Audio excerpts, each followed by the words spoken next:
Have you ever sat down with a bowl of soup, looked deep into the water, and wondered about your future? Or even wondered about today's events that are happening?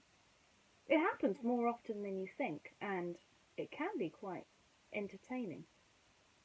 On the subject of soup, do you home make the soup, or do you buy it from the store? Doesn't matter which way, whatever's preference. Do you put noodles in your soup, or do you leave it plain, maybe with the odd little bit of chicken? Either way, again, it's your preference.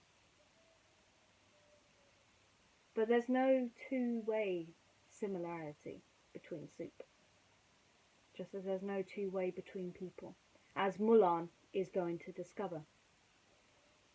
This is a Mulan story, which this year is getting a remake very soon, and I give full blessing to Disney for their live remake. I just hope that they stick as close to the story as they can. Probably not the old legendary story, but still, the old story would be good, especially the cartoon one. This story is set after her father has been told that he's gonna have to go back into the war to fight the Huns, and it's called Soup's On. Mulan stood in the kitchen, moodily stirring a pot of soup for supper. Grandmother Fa sat at the table, sorting through grains of rice. Neither one of them spoke. They were both lost in thought at the recent news they had received. Mulan's father, Bao Zun, had been ordered to join the Chinese army in order to help protect the emperor from the invading Huns. Mulan was distraught, for she knew that if her father joined the army and went into battle, he would surely die. "Why must my father fight?" Mulan asked her grandmother suddenly. "He is but one man, and the emperor could never know the difference if he didn't join. Yet what a difference to our family it would be if he were to die," she sighed heavily.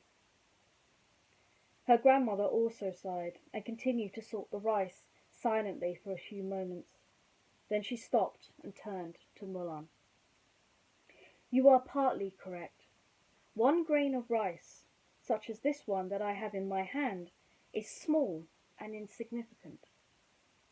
Then she held out her hand and tipped the grain into the larger bowl of rice she had been sorting. "Yet together, you know, all the grains of rice in this bowl could feed many people. The emperor needs an army of many, many people in order to defeat the invaders." Mulan shook her head miserably, afraid that if she spoke, she would cry. Grandmother Fa was just as unhappy as Mulan, but the older woman realized that it was useless to protest against such things. She stood up and walked silently out of the kitchen. Mulan continued to stir the soup, even though it didn't need stirring. Next to the pot sat a small bowl which contained a peppery red spice. She picked up the small bowl and looked at it thoughtfully. "One grain of rice is small and insignificant," she said to herself, "and yet a tiny pinch of the spice from this little bowl could change the flavour of this whole pot of soup. Perhaps one person can make a difference if she follows her heart." Mulan dumped the whole bowl of spice into the pot and smiled. "Soup's on!" she cried. And she's perfectly right. Every time we go into work, we sit at our desk, or when we go to school, we sit in front of our books and listen to the teacher and think that we are probably going to be the most insignificant person in the whole wide world in that class. Or I sit here in front of the computer and I do work and I get little appreciation. But I'm going to ask you this. This, as you can see here, is a chocolate chip. It's actually from a cereal. This chocolate chip will last 2 seconds in my mouth, and it probably won't mean anything to me other than feeling it melt in my tongue. But put this in a bowl, and suddenly I have a delicacy that will last a lifetime and give me enough energy to continue throughout the day.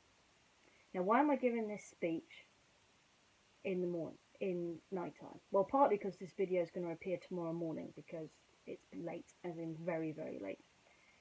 But also partly because we need energy also to sleep. So it can be also used as a bedtime meme. If we don't get enough energy, we can't sleep and we struggle. But if we don't get enough energy in the morning for our breakfast, we don't get any energy either. That's the important thing. And one grain is not going to last the entire day. A bowl of cereal will last me until first break or even lunchtime. It'll give me enough energy to work through my day and use my brain in order to work out where I need to be, what I need to do, what I need to type on the computer, or what parcel I need to pack today. You'll notice the difference between people who don't have their breakfast and people who do have their breakfast, because their energies are so low, they're like zombies. But those that do have their breakfast in the morning have enough energy to last the entire day. And those that eat their suppers have enough energy, even a cup of tea, have enough energy to have good, pleasant dreams.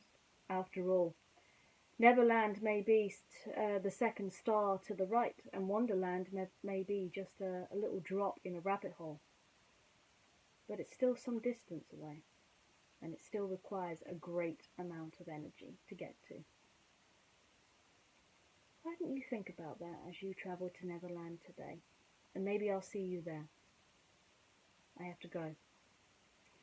I can hear Captain Hook right now. See you tomorrow.